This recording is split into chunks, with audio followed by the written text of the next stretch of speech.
안녕하세요. 전 부산에 살고 있는 30대 여성입니다. 최근 들어 이곳 사연을 애청 중인데요. 원래 저는 다른 사람들 이야기에도 관심이 없었고 제 얘기를 하는 것도 그닥 좋아하는 편이 아니었습니다. 그런데 저에게 오늘 여러분들께 소개할 일이 생기게 되면서 제가 이렇게 다른 분들 사연도 듣고 제 사연을 보내게 될 정도로 변하게 됐네요. 이곳에 있는 사연들과 비슷한 일이 생겼거든요. 저를 이렇게 변하게 만든 사람들은 바로 제 동서들인데요. 그 괘씸한 동서들을 제가 어떻게 혼내주고 어떤 결말을 맞게 해줬는지 여러분들께 오늘 이 자리에서 설명해 드리려고 합니다. 그럼 바로 제 얘기를 시작해보죠. 지인의 소개로 만나 연애를 시작했던 저와 남편은 3년의 연애 끝에 결혼을 하게 됐습니다. 남편은 장남이었고 아버님께서 혼자 계시던 상황이라 처음에는 저도 결혼이라는 생각을 선뜻 결정하기는 힘들었어요. 남편과는 연애 기간 동안 크게 싸우는 일 없이 잘 맞는 편이었지만 그것과 별개로 혼자 계신 시아버님을 모시게 되는 건 힘든 일이지 않을까 싶었거든요. 하지만 결혼 준비를 하며 만나 뵙게 된 아버님께서는 너무나 좋으신 분이셨습니다. 새 식구를 보게 됐다고 진심으로 반겨주시는 시아버님의 모습에 저는 그때부터 다른 걱정 없이 남편과 결혼하기로 마음먹었죠. 거기다 저는 부모님께서 몇 년 전 돌아가시고 안 계시는 상황이라 오히려 부모님처럼 의지할 수 있는 아버님이 계신다는 것이 한편으로는 반갑기도 했어요. 그렇게 남편과 결혼을 결정하고 나니 저보다 먼저 결혼해서 혼자 며느리 노릇을 하던 동서가 저를 무척이나 반기더라고요. 같은 며느리로서 도움 주고 싶은 게 많았던 건지 아내 노릇도 며느리 노릇도 처음이라 서툴 저에게 도움을 많이 주겠다고 했죠. 저를 반기는 동서 덕분에 저는 실행일과 관련된 일들도 걱정을 덜 수 있겠구나 싶었습니다. 아무 걱정하지 마세요. 저희 아버님 까탈 부리시는 것도 없으시고 별로 할 일도 없어요. 그동안 제가 다 맡아서 했으니 형님 들어오시면 제가 다 알려드릴게요. 저희 둘이 같이 하면 힘든 것도 별로 없을 거예요. 그렇게 말해줘서 고마워요. 안 그래도 내가 살림에는 서툰 편이라 걱정이 많았는데 동서가 그렇게 말해주니까 고맙네요. 그렇게 걱정보다는 기대를 안으며 결혼식을 올리게 된 저는 동서와 잘 지낼 수 있을 거라고 생각했어요.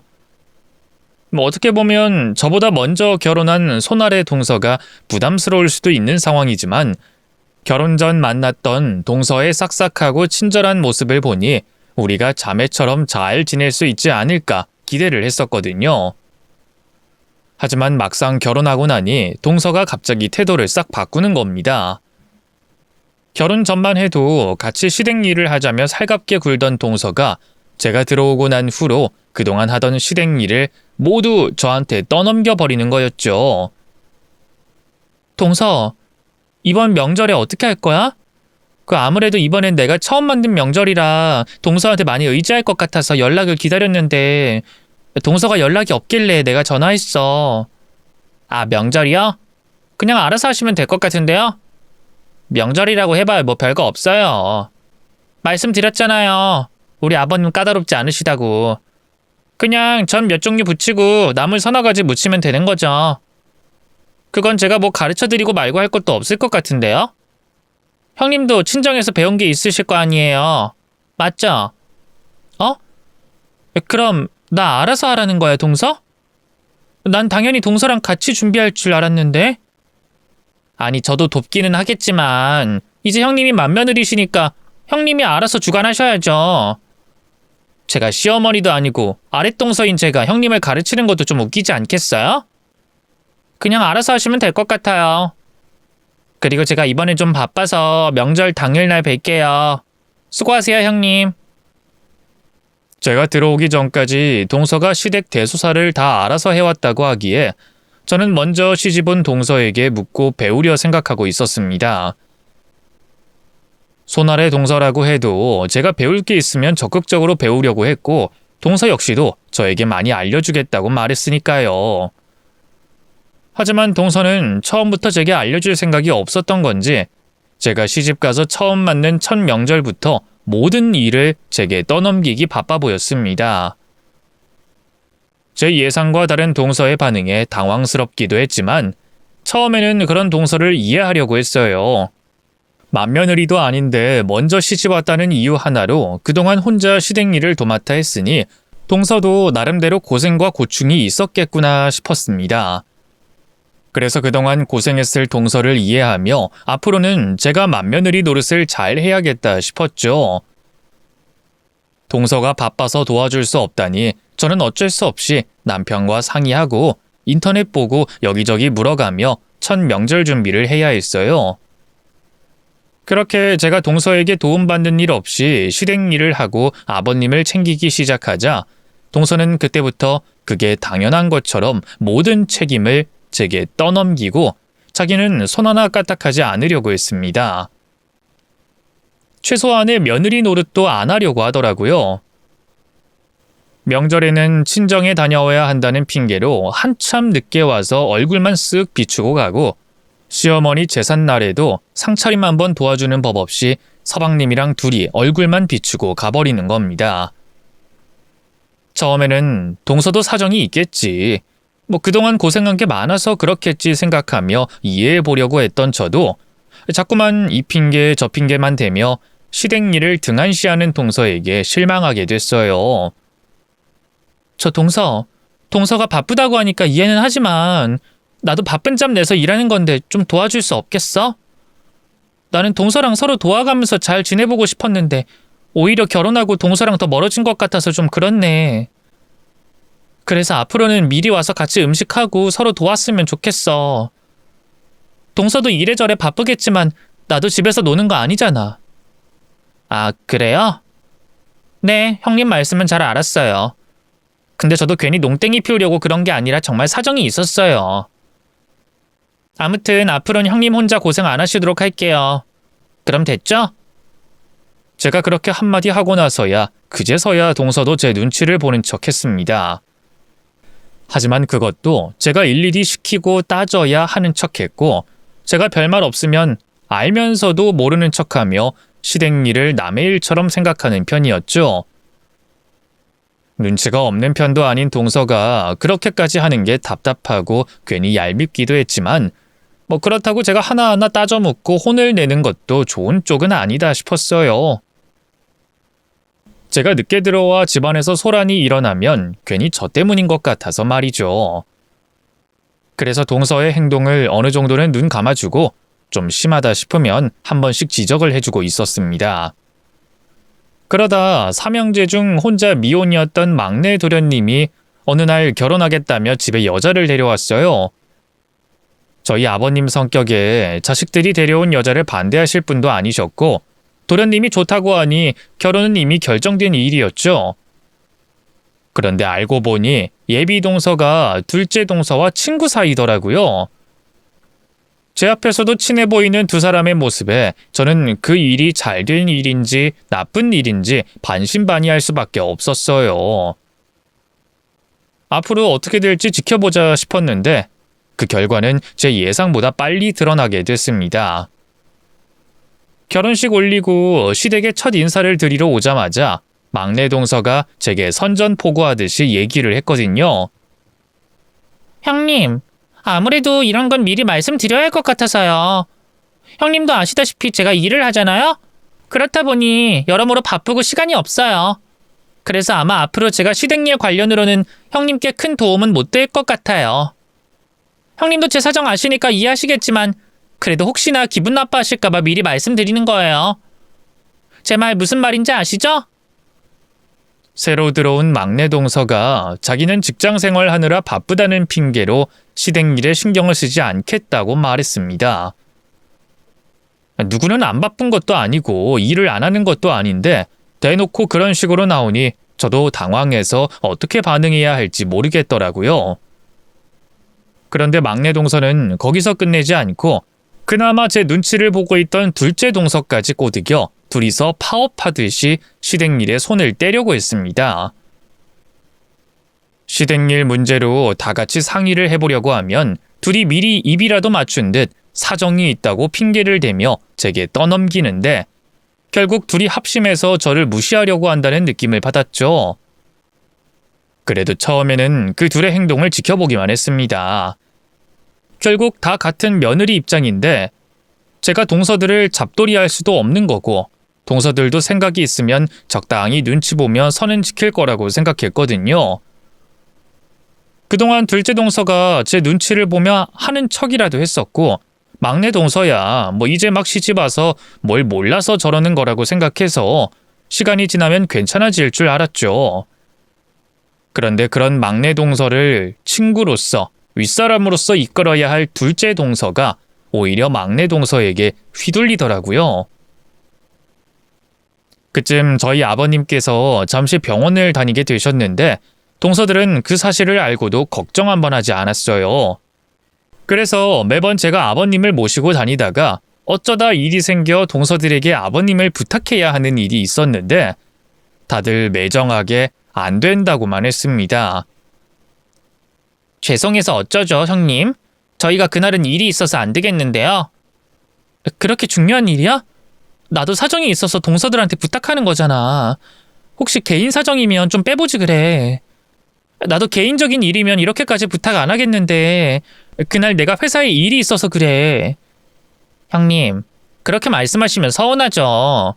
저희도 다 일하는 사람들이고 바쁜 사람들인데요. 누가 들으면 형님만 직장생활 하는 줄 알겠어요? 저희도 회사 일 때문에 그러는 거예요. 그러니까 부탁하는 거잖아, 동서. 정말 안 되겠어? 네, 정말 안 되겠어요. 그리고 그런 일은 원래 맏며느리가 하는 일 아닌가요? 형님이야말로 매번 저희를 너무 부려먹으려고 그러시는 것 같네요. 그동안 시댁에 와서도 피곤해 죽겠다며 일손 한번 거들지 않고 밥만 먹고 도망치듯 가버리던 사람들이 자기들 할 일은 다 했다는 식으로 나오니 저도 더 이상 참을 수가 없었습니다. 저 하나 무시하는 일이라면 그러려니 하겠지만 며느리로서 아무런 책임도 지려고 하지 않고 아버님까지 무시하는 행동은 도저히 참을 수가 없더라고요. 그래서 저는 결국 동서들에게 얘기를 꺼낼 수밖에 없었어요. 동서들, 온 김에 나랑 얘기 좀 해. 무슨 얘기야? 저 바빠서 얼른 가봐야 하는데. 저도 시간 없어요, 형님. 다들 여기 온 지 얼마나 됐다고 벌써 가려고 그래? 매번 바쁘다는 핑계로 음식 준비하는 것도 없이 늦게 왔으면 뒷정리라도 도와야지. 설마 이번에도 밥만 먹고 도망치는 내 빼려고 하는 거야? 내 빼요? 형님 말을 참 이상하게 하시네. 저희가 죄 지은 사람들도 아니고 시댁에서 도망칠 이유가 뭐가 있어요? 동서들 정말 너무한 거 아니야? 그동안은 나도 동서들 사정 이해하고 배려해 보려고 했는데 동서들이 이렇게까지 하는 건 더 이상 못 참겠다. 저희가 뭘 너무하게 했는데요? 형님 설마 혼자 음식 좀 했다고 이러시는 거예요? 제가 안 하는 게 아니라 일 때문에 바빠서 그런다고 말씀드렸잖아요. 그럼 일하느라 바쁘고 피곤한 걸 어떡해요? 별것도 아닌 걸 가지고 그냥 대충 좀 넘어가 주시면 될걸. 왜 그렇게 빡빡하게 구세요? 나는 그동안 충분히 동서들 편히 봐준 것 같은데 그동안 음식 준비하고 제사 준비하는 동안 동서들 뭐 하나 거드는 건 없었지만 나 다 참고 있었잖아. 동서들 바쁘다고 하니까 그 말 믿고 기다렸다고. 근데 아무리 바빠도 해야 할 일은 해야 하는 거 아니야? 내가 보기에 동서들은 매번 친정 행사만 챙기고 실행 일은 뒷전으로 생각하는 것 같아서 하는 말이야. 저희가 뭘요? 그래서 매번 수고비 챙겨드렸잖아요. 형님 혼자 고생하시는 게 죄송해서 돈 드렸으면 됐지. 뭘 더 바라세요? 설마 저희들더러 돈도 내고 일도 하라고 뭐 그런 말은 아니시죠? 동서, 말 그렇게 하는 거 아니지? 내가 언제 일 안 하는 대신 돈 달라고 그랬어? 그걸로 책임을 떠넘기면 되겠냐고? 그래, 100번 양보해서 두 사람이 정말 바빠서 못 온다고 하자. 근데 나를 도와주지 않는 건 둘째치고 아버님께는 이러면 안 되지 않아? 이 집의 가장 큰 어른은 아버님이신데 동서들이 아버님 눈치를 봤으면 이렇게 못하지. 설마 아버님께서 어머님 없이 혼자 계신다고 무시하는 거 아니지? 아니면 아버님께서 워낙 성격이 좋으시고 며느리들 예뻐하시는 걸 이용해서 이러는 거야? 그러는 거라면 생각 고쳐. 그런 아버님이시니까 더 알아서 잘해야지. 안 그래? 동서들도 아버님께서 서운해하시기 전에 잘 좀 해. 동서들 입장에서도 내 눈치는 안 봐도 아버님 눈치는 봐야 할 거 아니야. 형님, 괜히 아버님이랑 저희들 사이 이간질하려고 하지 마세요. 저희가 뭘 어쨌다고 그래요? 저희도 아버님 걱정 많이 하고 있다고요. 그런 사람들이 내가 아버님 일로 어쩌다 부탁한 걸 그렇게 거절해? 그땐 저희도 다들 사정이 바빴다고 얘기했잖아요. 매번 일 때문이라는 핑계로 빠져나갔지만 저는 사실 동서들이 그 정도로 바쁘지 않다는 걸 이미 알고 있었어요. 그래서 더 이상 속일 생각 말라고 얘기를 꺼냈던 건데 동서들은 끝까지 거짓말을 하며 사람을 놀리고 있었습니다. 그러니 저도 결국 더는 못 참고 폭발할 수밖에 없었죠. 거짓말 좀 하지 마. 그날 동서들 둘이서 어디 갔는지 내가 모를까 봐. 거짓말을 하고 싶었으면 끝까지 잘 숨길 생각이라도 했어야지. 보란듯이 SNS에 놀러간 사진 올려놓고 나더러 그 말을 믿으라고? 그건 꼭 그날 간 게 아닐 수도 있죠. 형님이 직접 보셨어요? 어디 그날만 본 줄 알아? 내가 치사하게 굴기 싫어서 일일이 다 말 안 하고 넘어갔는데 그동안 두 사람 바쁘다는 핑계대고 놀러 다녔던 거 나 다 알고 있어. 둘이 입 맞추고 나한테 거짓말하면 끝인 줄 알았어? 동서들은 내가 그렇게까지 멍청한 사람으로 보여? 형님, 대체 무슨 말씀하시는 거예요? 저희가 뭘 어쨌다고요? 아까부터 자꾸 생사람 잡으시네 정말. 형님이야말로 윗사람이라는 이유로 괜히 아랫사람 갈구는 거 아니에요. 누가 보면 자기가 시어머니인 줄 알겠네. 적당히 타이르고 끝내려던 일이 언성이 높아지며 싸움이 됐고 동서들이 각자 그 일을 남편들에게 얘기하며 일이 커져버렸습니다. 저희들끼리 끝낼 수 있던 일이 결국 남편들 싸움이 되며 평소 별 문제 없던 형제들까지 다투는 일이 벌어지게 됐죠. 사정을 아는 남편은 잘했다며 제 편을 들어줬지만 시동생들도 각자 아내들 편만 들면서 다들 미안한 기색 없이 되려 적반하장으로 나오더라고요. 제가 뭐라고 윗사람 행세를 하냐며 기분 나빴던 네 사람은 결국 저희에게는 이런 방구 없이 아버님에게만 자기들이 바빠서 찾아뵙지 못하게 됐다며 일방적으로 통보를 하기 시작했습니다. 저는 그 말이 뻔한 핑계라는 걸 알았지만 자식들 아끼시던 아버님은 시동생들과 동서들의 그 말을 철석같이 믿고 계셨어요. 그 바람에 저는 괜히 아버님까지 속상하게 할까 싶어 솔직하게 말하지 못하고 저 혼자 시댁일을 도맡게 됐죠. 그렇게 저 혼자 시댁일을 도맡아 고군분투하던 중에 아주 큰 우환이 생기게 됐습니다. 아버님께서 심근경색으로 쓰러지시게 된 거죠. 곧바로 병원에 옮겨져 막힌 혈관을 뚫을 수는 있었지만 병원까지 이송되던 중에 심정지가 왔던 아버님께서는 치료 후에도 의식을 찾지 못하셨어요. 식물인간이 되신 거죠. 병원 의사 선생님께서는 아버님께서 언제 깨어나실 수 있을지 확답할 수 없다고 말씀하셨습니다. 저희로서는 절망스러운 일이었죠.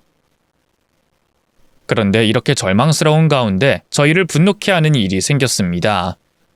아버님께서 쓰러지고 난 뒤 동서들이 단 한 번도 아버님 병실을 찾아오지 않았던 거죠. 동서들뿐만이 아니었어요. 아버님 자식들인 시동생들도 두세 번 들여다본 게 전부였죠. 다들 병원을 찾아와서 식물인간이 됐는데 자신들이 뭘 할 수 있겠냐며 심드렁한 태도를 보였습니다. 시동생들도 그렇고 동서들도 그렇고 너무하다 싶었죠. 그래서 남편과 제가 네 사람을 불러 모아 아버님 일에 대해 앞으로 어떻게 할 건지 상의하는 자리를 만들었습니다. 그런데 그 자리에서도 다들 건성으로 앉아 있더라고요. 결국 보다 못한 남편이 그 태도에 대해서 말을 꺼냈죠. 너희들 처음 자리했을 때부터 태도가 왜 이렇게 삐딱해? 우리 아버지 일 아니야? 저번에 병실 찾아왔을 때야 너희도 당황스러워서 그랬다고 해도 오늘까지 남의 일 듣는 것처럼 앉아있을 거야? 너희 도대체 왜 그래? 뭐가 문제야? 뭐 저번에 다툰 것 때문에 그래? 아니라고는 할 순 없지. 그때 형수가 억지 부리는데도 형수 편드는 형한테 아주 많이 실망했거든. 거기다 그 이후로 우리한테 미안하다고 사과 한 번 없었잖아. 형수님도 우리 와이프랑 재수 씨한테 사과 안 하셨고. 뭐? 그게 우리가 사과할 일이야? 그리고 아버지께서 쓰러져 계시는데 지금 그게 중요해? 오늘도 앞으로 아버지를 어떻게 보살필지 상의하자고 만난 거 아니야? 근데 그 얘기가 왜 나와? 아니 뭐 그냥 그렇다는 거지. 그래서 형은 어떻게 하자는 건데? 아버지 깨어나실 때까지 우리가 보살펴야지. 물론 다들 일을 하고 있으니까 간병인을 두긴 둬야 되겠지만 주말만이라도 우리가 돌아가면서 아버님 곁을 지키는 걸로 하자. 그리고 잠깐만요. 큰아주버님, 저희도 저희끼리 얘기해봤는데요. 저희는 아버님 보살필 시간이 없을 것 같아요. 또 주말 동안이라면 큰형님만 아버님 곁에 있어도 충분할 것 같고요. 큰형님은 평일에도 일이 일찍 끝나시니까 저희보다는 상대적으로 시간이 많잖아요. 맏며느리기도 하고. 대신 저희도 완전히 손 놓겠다는 건 아니에요. 간병인 쓰는데 드는 비용은 저희 쪽에서 부담할게요. 이러면 큰아주버님과 큰형님께서 손해만 보는 일은 아니잖아요. 그렇죠? 동서, 그걸 지금 말이라고 해? 지금 이걸 누가 손해보고 안 보고를 따질 일이야? 돈 문제가 아니잖아. 아버님 깨어나시는데 정성이 문제인 거잖아. 그리고 동서가 그렇게 말 안 해도 내가 평일에 일 마치고는 아버님 찾아갈 생각이었어. 근데 간병해 주시는 분은 아버님 간병만 해주시지 누워 계시는 아버님께 말을 건네거나 얘기를 하진 않으실 거 아니야. 그런 자극이 있어야 아버님께서 조금이라도 더 빨리 일어나실 테니까. 그래서 우리가 돌아가면서 그 역할을 하자는 거라고. 그거 미신 아니에요? 아니 미신이 아니라고 해도 그렇게 한다고 아버님께서 깨어나시는 건 아니잖아요. 그게 아버님 깨어나시는데 지대한 영향을 끼치는 건 아니지 않냐고요. 저는 왜 그런 헛짓거리에 제 시간을 낭비해야 하는지 모르겠어요. 동서 아버님 담당 의사 선생님은 만나보고 영향이 있는지 없는지 말하는 거야? 아버님 쓰러지시고 병원 한 번 안 찾아온 주제에 뭘 한다고 시건방을 떨어? 뭐 미신? 지대한 영향? 지금 이 상황에서는 미신이든 뭐든 아버님께 매달려서 해야 하는 상황인 거 아니야? 거기다 내가 담당 의사 선생님께 직접 들었어. 환자 곁에 앉아서 얘기해주는 게 자극이 된다고. 아버님 깨어나는데 도움이 된다고 들었다고. 근데 그걸 떠나서 다들 왜 이렇게 태도가 글러먹었어? 막내 동서가 먼저 이 얘기 꺼내고 분위기도 조성했겠지만 나머지 사람들도 동의하는 거야? 다들 그렇게 아버님 쓰러지신 일이 아무것도 아니야? 형님, 혼자서 효부인 척 좀 그만하세요. 저희도 시간 남아돌면 아버님 그만큼 챙겨요. 우리가 무슨 정성이 없어요. 시간이 없으니까 어쩔 수 없어서 다른 식으로 정성을 대신하겠다는 거지. 뭐? 야, 네가 이제까지 아버님께 무슨 정성을 보였는데? 아버님께 이 핑계 저 핑계 대고 안 찾아뵙는 게 정성이니? 선물만 보내면 그게 정성이야? 둘째 너도 그래. 너 얘 뒤에 숨어서 눈치만 살살 보는데 너 거짓말하는 건 티가 안 나는 줄 아니? 뭐라고요? 너? 형님, 지금 어디서 너라고? 아이! 지금 뭐 하는 거야? 이거 안 나요? 아, 형님, 저는 아무 말도 안 했는데 왜 이러세요? 아이! 이것들이 내가 아버님 때문에 참고 있으니까 누굴 가만히로 보나? 야, 니들 나가. 내 집에서 헛소리 짓거리지 말고 꺼지라고! 양심 없는 것들. 아버님께서 지들에게 어떻게 했는데? 동서들의 태도에 화가 났던 저는 결국 화를 참지 못하고 동서들 머리채를 잡았습니다. 말하는 꼬락서니를 보니까 도저히 안 되겠더라고요. 손이 4개였다면 시동생들의 머리채도 잡았겠지만 손이 2개밖에 없어서 동서들 머리채만 잡고 두 사람을 집에서 쫓아내버렸습니다. 대신 시동생들은 제 남편에게 붙잡혀 집에서 내쫓겼죠. 남편이나 저나 저런 것들과 아버님 관련으로 상의하는 건 의미가 없다고 생각했어요. 네 사람의 도움도 필요 없다고 생각했죠. 그래서 저희 두 사람이 서로 도와가며 아버님을 챙기기로 결심했습니다. 그날의 일로 남편은 동생들과의 연락을 완전히 끊었고 저도 동서들과 어떠한 교류도 하지 않았어요. 시댁 제사가 있어도 아버님 생신과 어버이날이 다가와도 동서인 두 사람에게 어떤 연락도 먼저 하지 않았죠. 시동생과 동서들도 마찬가지였어요. 그 이후로 저희에게 연락을 하기는커녕 병원에 누워 계시는 아버님을 보러 병문안 한번 찾아오지 않았죠. 그렇게 저와 동서들은 완전히 남남이 된 상태로 3년을 보냈고 저와 남편 둘이서 아버님을 간병하게 됐습니다. 남편과 저, 이렇게 머릿수는 둘이었지만 아버님을 보살피는 데는 어려움이 많을 수밖에 없었어요. 우선 병원비가 너무 많이 들어 전문 간병인을 둘 수 없었기 때문에 오로지 저희 부부 둘이서만 아버님을 보살펴야 했거든요. 그런데 남편은 병원비와 생활비를 벌기 위해 일을 해야 됐으니 제가 일을 다니다 중간에 휴식을 하고 평일 내내 아버님 곁을 지켜야 했습니다. 그렇다고 주말에 쉴 수 있는 것도 아니었어요. 남편이 못다한 집안일들과 다음 주 준비를 해야 했으니까요. 남편도 저와 마찬가지였죠. 제가 없는 빈자리를 남편이 채워야 했고 제가 조금이라도 더 쉴 수 있게 해주려고 회사를 돌아온 뒤에도 아버님 간병을 자처했습니다. 우리 두 사람 모두 정말 꾸역꾸역 버티고 있었죠.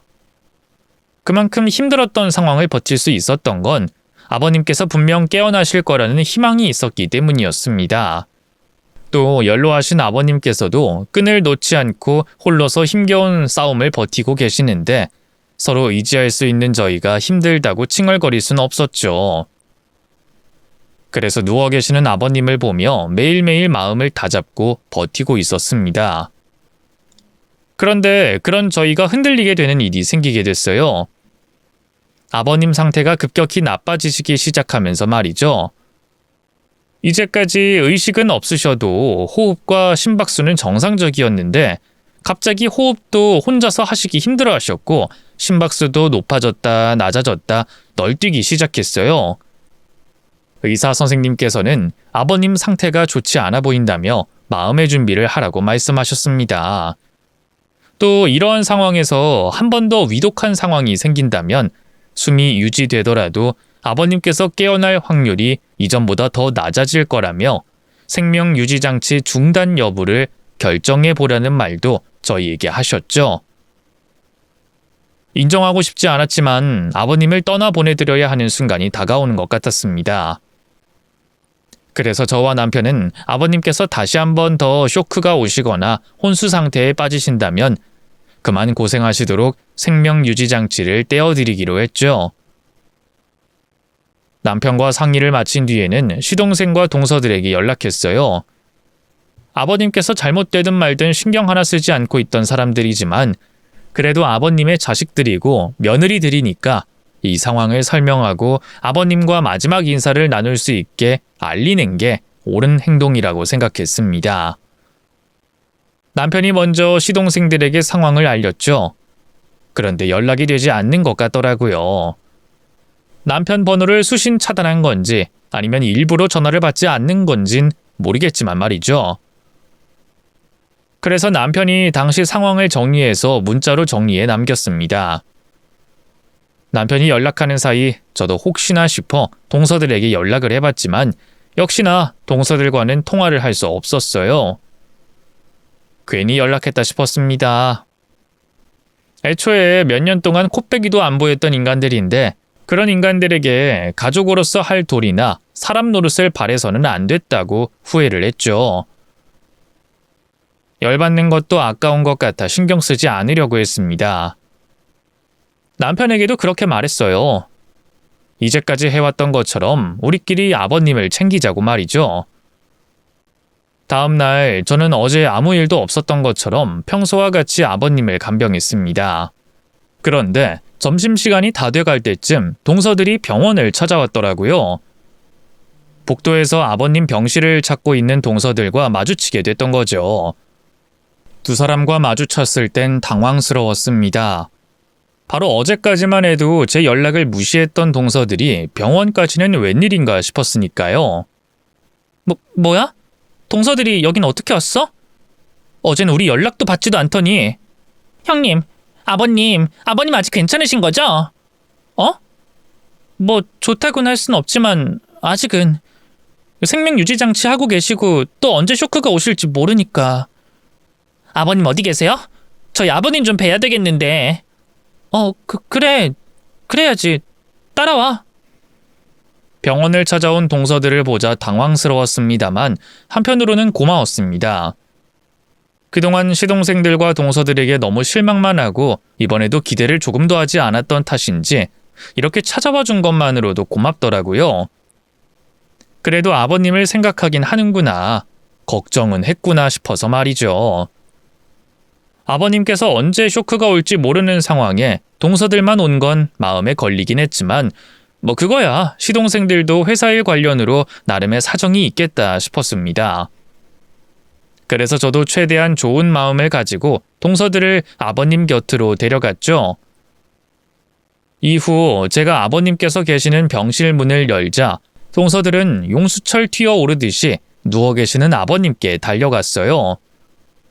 그 모습을 보고 동서 두 사람이 아버님께 그동안 찾아뵙지 못한 일에 대해 용서도 빌고 어서 일어나시라며 힘을 북돋아 줄 말을 하겠지 싶어서 두 사람과 아버님만의 시간을 만들어주자 싶었죠.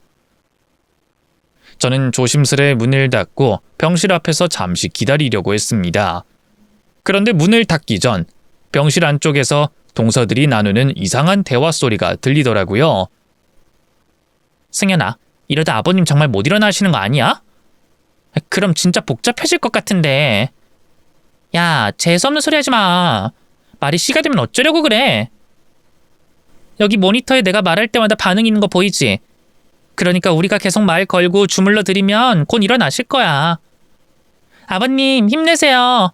아주 잠깐이라도 좋으니까 눈만 떠주시고 여기에 지장만 찍어주시면 돼요. 맞아요, 아버님. 힘내시고 정신 드시면 여기 도장 좀 찍어주세요. 네? 두 사람은 어떠한 목적을 가지고 아버님을 찾아온 것 같았습니다. 지장, 도장, 이딴 소리가 나오는 걸 보니 불순한 목적을 가진 것 같았죠. 그래서 도대체 무슨 짓을 꾸미고 무슨 말을 하는 건지 알아내기 위해 동서들 곁으로 갔어요. 동서, 지금 무슨 소리 하는 거야? 지장, 도장, 이게 무슨 말인데? 아버님께서 어디서 뭘 도장을 찍으셔야 하는데? 재산 상속 관련된 서류인데요. 혹시 형님이랑 아주버님께서 아버님 돌아가시고 난 뒤에 억지 부리실 것 같아서 미리 아버님 확답 좀 받아 놓으려고요. 뭐? 그러니까 지금 아버님 걱정돼서 온 게 아니라 돈 때문에 찾아온 거라고? 아니, 아버님 걱정도 당연히 했죠. 했으니까 여기로 온 거 아니겠어요. 근데 지금도 보세요. 형님은 지금도 저희가 돈 때문에 왔다는 소리 하면서 사람 이상하게 몰아가잖아요. 이런 형님의 모습 때문에 저희가 걱정돼서 아버님께 도장 받으러 온 거라고요. 맏며느리 노릇한 거 가지고 생색이라는 생색은 다 내고 아버님 재산 더 챙겨가려고 할 거 아니에요. 뭐? 그걸 지금 말이라고 해? 그리고 설령 그렇다고 한들 지금 이 자리에서 그 소리를 해야겠어? 돈이 문제였으면 따로 찾아와서 얘기를 해도 되는 거잖아. 또 동서랑 서방님. 아니다. 아버님 앞에서 이러지 말고 나가서 얘기하자. 형님이랑은 할 얘기 없어요. 그리고 지금 아버님께서 우리가 하는 말에 반응하시는 걸 보니까 곧 일어나실 것 같아서 안 듣겠고요. 무슨 소리야? 모니터에 반응이 나오는 건 동서가 아버님을 주무르니까 그러는 거지. 동서들 아버님 상태가 정확히 어떤지도 몰라? 이제까진 관심 없었다고 해도 어제 우리 그이가 서방님들께 문자 보낸 걸 봤으면 어떤 상황인지 알 거 아니야? 그런데도 그런 소리를 하고 있어? 더 큰 소리 나오기 전에 그만하고 따라 나와. 나와서 나랑 얘기 좀 해. 그래도 싫다니까요. 혹시 저희가 없는 사이 무슨 일이 일어날지 어떻게 알아요? 우린 아버님 깨어나실 때까지 이 자리에 있을 거니까 저희에게 할 말 있으면 여기서 하세요. 동서들 정말... 알았어.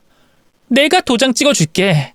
내가 상속 관련해서 동서들과 똑같이 나누겠다고 도장 찍어주면 되는 거지? 그럼 내가 그렇게 해줄 테니까 나와. 밖에 나와서 하자고. 정말요? 정말 그렇게 해줄 거예요? 나중에 딴 말하기 없어요. 알았으니까 얼른 나오기나 해. 아버님 곁에서 조잘거리지 좀 말고. 불순한 의도를 가진 동서들을 아버님 곁에 둘 수가 없었습니다. 그래서 두 사람이 원하는 재산 상속 관련으로 아버님 대신 제가 약속을 해주겠다고 말한 뒤 두 사람을 밖으로 데리고 나왔죠. 그래, 뭘 어떻게 해줄까? 어차피 두 사람 양심 없는 건 나도 알고 있으니까 원하는 대로 편히 얘기해. 형님 고생하신 건 아는데 말 좀 비꼬아서 말씀하지 마세요. 저희가 원하는 건 별거 없어요. 똑같이 나누기만 하면 돼요. 10원 하나도 빠짐없이. 솔직히 그것도 형님이 그간 고생한 걸 저희가 인정해서 똑같이 나누는 거예요. 형님 시집 오실 때 예물 예단 제대로 해오시지 않으셨다면서요? 그런 것들 포함해서 저희가 아버님 용돈 드린 거, 선물을 드린 것들까지 다 포함하면 사실 저희가 조금이라도 더 가져가야 하는 건데 그동안 형님이 아버님 모신다고 고생한 걸 아니까 똑같이 나누자는 거예요. 이 정도면 합당하다고 생각하시죠? 합당하고 안 하고를 떠나서 동서들 참 인간 덜 됐다. 그동안 아버님 앞에 콧배기도 안 보이더니 위독한 상황이라고 하니까 달려와서 돈 얘기를 먼저 꺼내? 아버님 돌아가실지도 모르는데 그러고 싶어? 형님, 그 얘기가 왜 나와요? 상속 관련해서 약속하겠다고 해서 나온 거 아니었어요? 저희 욕하고 싶으시면 나중에 실컷 하세요.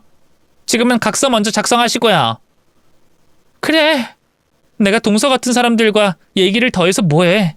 나만 기분 더럽지. 어디에 어떻게 써줄까? 여기 아버님께 도장 받으려고 했던 종이 뒷면에다가 쓰죠. 잠깐만 승현아, 이것도 법적 효력이 있어? 각서 쓰고 나 몰라라 하면 끝 아니야? 우리 지금 이러지 말고 제대로 양식 갖춰서 도장 찍자. 양식 작성하는데 오래 걸리는 것도 아니잖아. 그리고 아버님 오늘 내일 한다고 하지만 오늘 당장 무슨 일 있겠어? 그러니까 좀 이따 저녁에 다시 와서 찍는 걸로 하자. 형님 저러고 나중에 말 바꾸면 어쩌려고 그래. 말 안 바꿔. 그러니까 다시 찾아서 사람 속 뒤집지 말고 정 불안하면 녹음이라도 해서 이 자리에서 끝내. 아니요. 인선이 말이 맞는 것 같아요. 우리도 뭘 좀 알아보고 해야죠. 그러니까 정리해서 저녁에 다시 찾아올게요. 그래도 되죠? 두 사람은 제가 자신들의 제안을 순순히 수락하자 의심부터 하기 시작했습니다. 각서와 녹음만으로는 믿을 수가 없다면서 말이죠. 그러더니 법적으로 번복할 수 없는 양식을 갖춰서 저녁에 다시 오겠다고 했어요. 제 입장에서는 두 사람을 조금이라도 더 빨리 안 봤으면 싶었지만 어쩔 수 없이 저녁까지 기다려야 했죠. 전 두 사람을 기다리면서 평소처럼 아버님을 보살피고 있었습니다. 그런데 그때 아버님께서 손가락을 움직이기 시작하셨어요. 저는 혹시 또 쇼크가 온 건가 싶어서 급히 의료진을 호출했죠. 아버님의 상태를 알고 있던 의료진들 역시 잔뜩 긴장한 얼굴로 병실에 들어왔고 아버님의 상태를 체크하기 시작했습니다. 그러다 다급하던 의료진들의 움직임들이 점점 차분해지기 시작했죠. 그리곤 담당 의사 선생님께서 저를 불러 아버님께서 곧 깨어나실 것 같다고 말씀하시는 거예요. 이게 무슨 일인가 싶었습니다. 바로 며칠 전까지 마음의 결정을 내려야 할 것 같다고 말씀하시던 의사 선생님께서 아버님이 의식을 되찾고 있다고 말씀하셨으니까요. 의사 선생님은 기적이라고 말했습니다. 저도 정말 기적이 저희 가족에게 찾아온 것 같았죠. 저는 기쁜 마음에 이 소식을 남편에게 알렸어요. 제 연락을 받은 남편은 회사에서 곧장 병원으로 달려왔고요. 그리곤 저와 함께 아버님께서 언제 깨어나시나 오매불망 기다리고 있었죠. 그 기다리는 시간이 지난 3년간의 기다림보다 더 길게 느껴졌습니다. 1분이 1시간, 하루같이 느껴졌죠. 그렇게 애타는 기다림 끝에 드디어 아버님께서 눈을 뜨셨고 그 순간 저와 남편은 기쁨의 눈물을 흘렸습니다. 아버님께서 깨어나 주신 게 너무 감사했죠. 의식을 회복하신 아버님께서는 바로 말씀을 하시거나 움직일 수 없었기 때문에 저희와 대화를 나누거나 감격의 포옹을 할 수는 없었지만 눈빛으로 그 모든 걸 다 대신하셨습니다. 이후 아버님께서는 뇌 관련 검사를 포함해 여러 신체 반응 검사를 받으셔야 했기 때문에 저희와 떨어지시게 되셨어요. 그리고 검사를 받고 온 뒤에는 오랜만에 활동이 피곤하셨는지 곧장 주무셨고요. 깨어나신 아버님과 더 많은 시간을 나누지 못해 아쉬웠지만 그래도 앞으로 더 많은 시간을 함께할 수 있었기에 오늘은 아버님께서 일어나신 것으로 대만족을 하고 주무시고 있는 아버님 곁을 지켰습니다. 그때 한껏 흥분했던 마음이 가라앉으며 동서들이 생각났죠. 분명 저녁쯤 각서의 양식을 갖춰서 찾아온다고 해놓곤 왜 한밤중이 될 때까지 연락이 없나 싶었습니다. 원래였다면 꼴 보기 싫은 두 사람에게 굳이 연락하지 않았겠지만 그날은 전화를 해야겠더라고요. 아버님께서 깨어나셨다는 소식을 듣고 얼굴이 일그러질 두 사람의 표정을 보고 싶어서 말이죠. 잔뜩 기대를 하고 동서들에게 전화를 했어요. 그런데 통화하고 나서는 두 사람의 표정이 일그러진 게 아니라 제 속이 뒤집혔습니다. 두 사람은 유산을 받을 생각에 신이 나 있었거든요. 술을 얼마나 먹은 건지 혀가 꼬부라지는 소리를 내며 제 전화를 받은 둘째 동서는 기쁜 마음을 숨길 생각도 없었어요. 형님, 우리 꼬장꼬장한 형님 전화 주셨네? 왜요? 무슨 일로 전화하셨어요? 동서? 동서 취했어? 아니 아까 저녁에 온다고 말해놓고 안 오길래 무슨 일인가 싶어서 내가 알릴 소식도 있고. 아, 내일 갈게요. 오늘은 승연이랑 제가 술을 먹게 돼서 못 가요. 봐주실 거죠? 오늘 기분 좋은 날이잖아요. 오랜만에 우리 며느리들끼리 큰 목소리 안 내고 좋게 합의를 봤으니까. 아니다. 그러지 말고 형님도 여기 와서 술 같이 드실래요? 이제 아버님도 없는데 우리끼리 다툴 일 없잖아요. 이제 우리도 사이좋게 지내자고요. 그런 의미로 오세요. 무슨 소리야? 아버님께서 없긴 왜 없어? 안 그래도 내가 그것 때문에 전화한 거야. 그러니까. 아이 정말. 이제 상속 문제도 다 해결됐는데 뭐가 남았다고 이러시나. 형님, 더 이상 착한 척할 필요도 없고 고생할 필요도 없어요. 막말로 이제 아버님 목숨줄 형님이랑 아주버님에게 달린 거 아니에요? 의사가 결정하라고 말했다면서요. 그럼 그게 끝이지 뭐가 더 있어요. 내일 우리랑 각서 딱 쓰고 아버님 호흡기 떼드려요. 그리고 그동안 다 죽어가는 그 양반 챙기느라 수고 많았으니까 이리 오세요. 우리도 이제 형님이랑 잘 지내고 싶어서 일하는 거예요. 뭐? 아버님 목숨줄? 그 양반? 동서 지금 술에 취했다고 하지만 말을 너무 막 하는 거 아니야? 그러다 아버님 깨어나시기라도 하고 내가 그 말 옮기면 어쩌려고 이래? 아이 진짜 형님. 왜 또? 야, 넌 뭔 통화를 그렇게 길게 해.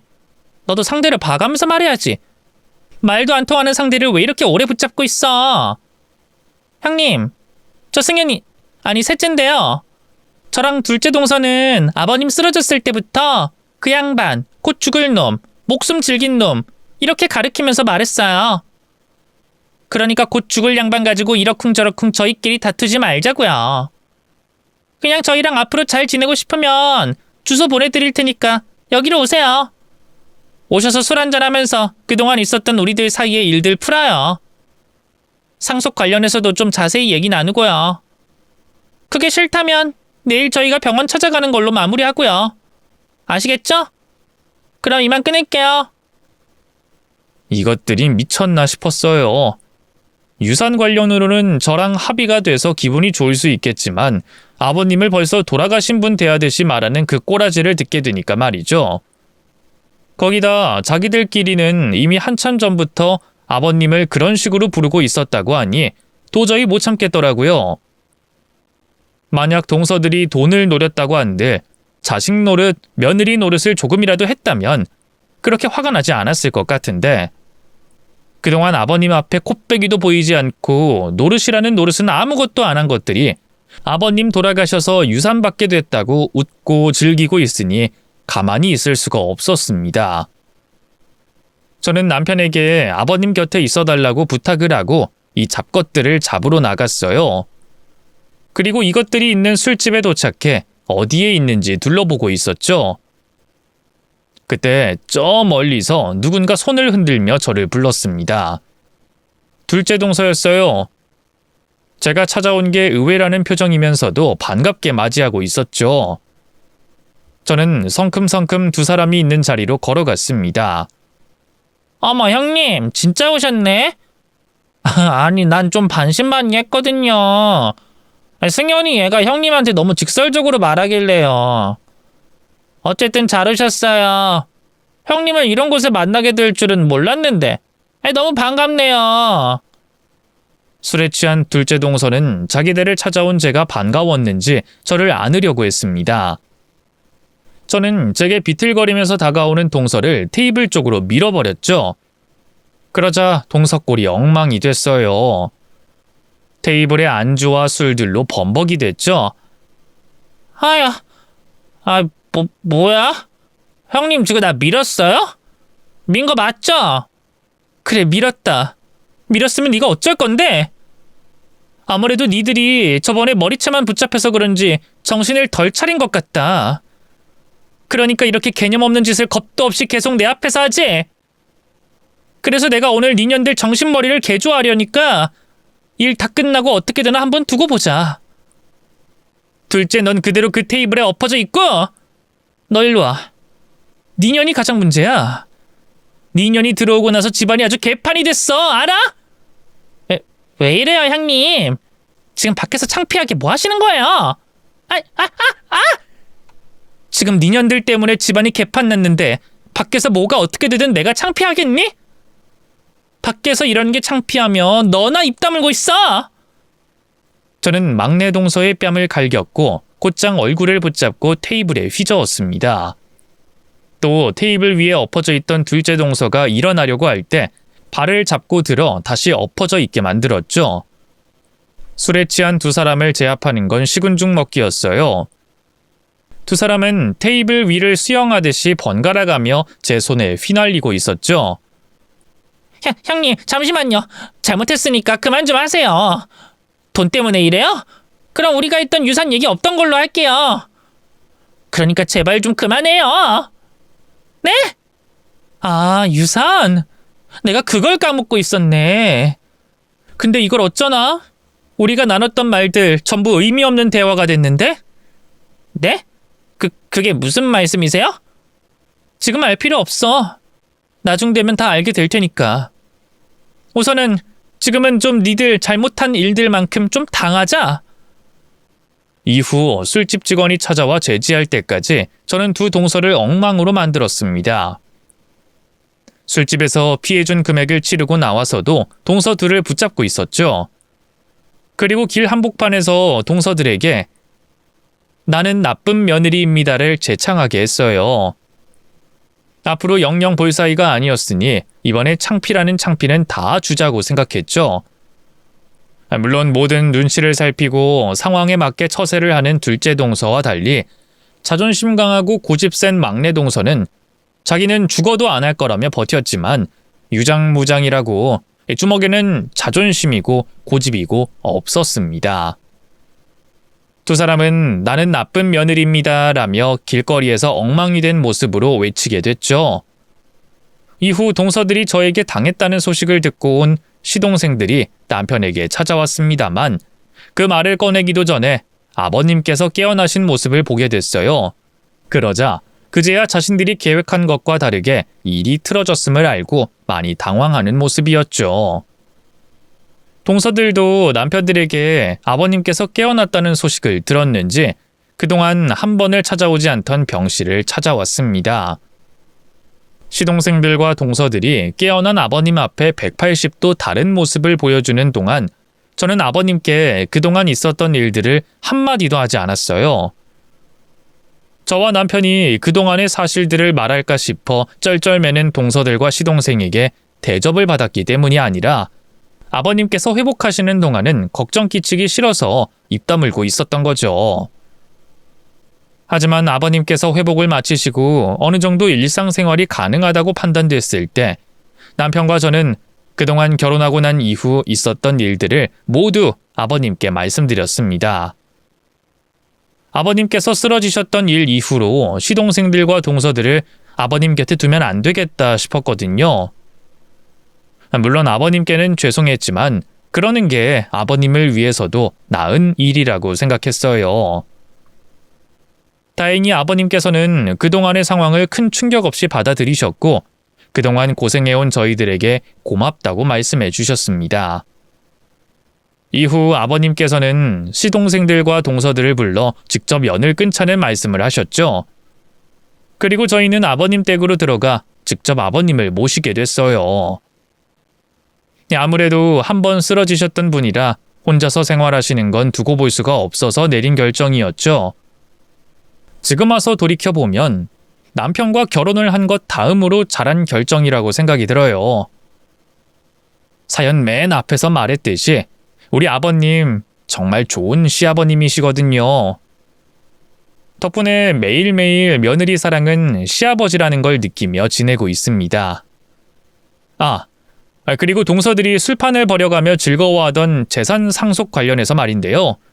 그걸 아버님께서 저희에게 모두 주시려고 합법적인 테두리 안에서 편법을 사용하셨어요. 그냥 유언으로 저희에게 상속하면 시동생들과 동서들에게 유류분 반환 소송 인가를 당할 수 있다고 아예 그런 시시비비가 생기지도 않게 해주셨죠.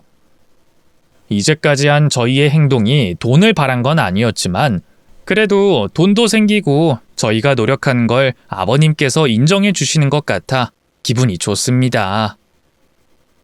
보기 싫은 동서들과도 연을 끊게 돼서 좋기도 하고요. 앞으로도 시동생들과 동서들 배 아프게 아버님과 행복하게 오래오래 지내려고 해요. 그것들에게 우리 가족 행복한 모습이 가장 배 아플 테니까 말이죠. 그럼 여러분께서도 가족분들과 행복한 하루하루 보내시고요. 저는 이만 인사드리고 사연을 마치겠습니다. 시청해주셔서 감사합니다.